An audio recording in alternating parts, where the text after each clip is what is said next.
கர்த்தரும் இரட்சகருமாகிய இயேசு கிறிஸ்துவின் நாமத்தினாலே யாவருக்கும் வாழ்த்தலை தெரிவித்துக் கொள்கிறேன்.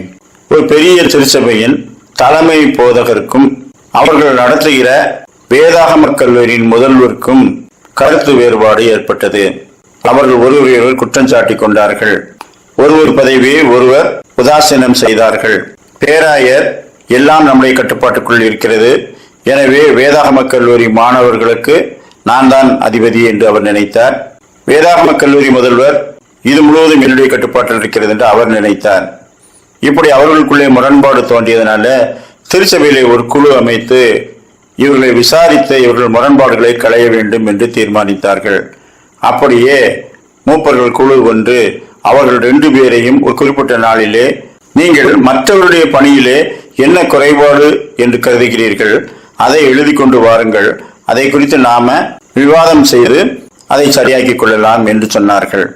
அப்படியே 2 பேரும் தனித்தனி தாளிலே அதை எழுதி கொண்டு வந்தார்கள். இவர்கள் முதலாவது பிஷப்பை நீங்கள் கொண்டு வந்ததை வாசியுங்கள் என்று சொன்னார்கள். உடனே பிஷப் எழுந்து, இந்த வேதாகம கல்லூரியிலே மாணவர்கள் வெறுமனே வேதத்தை மட்டும் கற்றுக்கொள்ளாமல் பிராக்டிக்கலா எப்படி சபைகளிலே நடக்கிறது இதையெல்லாம் என்னிடத்திலே அவர்கள் கற்றுக்கொள்ள வேண்டும்.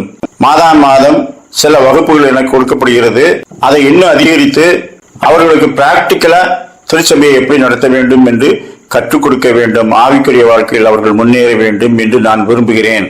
ஆனால் இந்த முதல்வர் அப்படி விரும்பவில்லை. அவர் முரண்படுகிறார். என்னுடைய முக்கியத்துவத்தை குறைக்க வேண்டும் என்று நினைக்கிறார் என்று இவர் சொன்னார். அப்பொழுது முதல்வர் எழுந்து அவரும் வாசித்தார். இந்த வேதாகம கல்லூரியிலே பிஷப் அடிக்கடி வந்து நல்ல வகுப்புகள் எடுக்க வேண்டும், இன்னும் அதிகமாய் அவர் கற்றுத்தர வேண்டும்.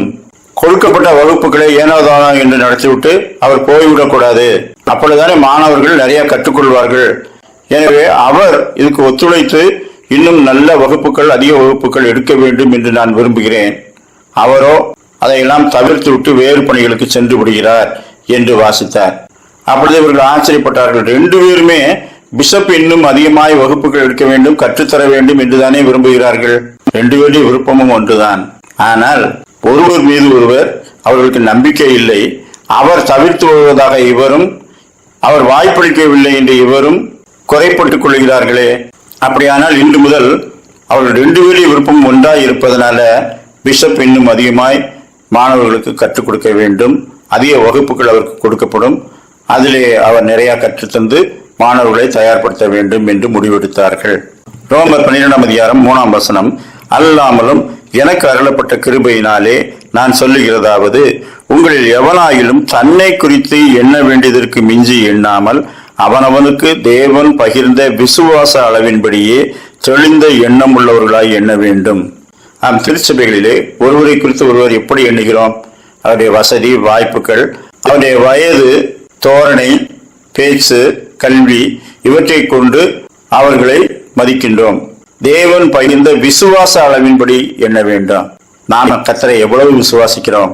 நம்மிலும் அவர்கள் அதிகமாய் விசுவாசித்தால் அவர்களுக்கு அதிக தகுதி இருக்கிறதே என்று நாம் எண்ண வேண்டும்.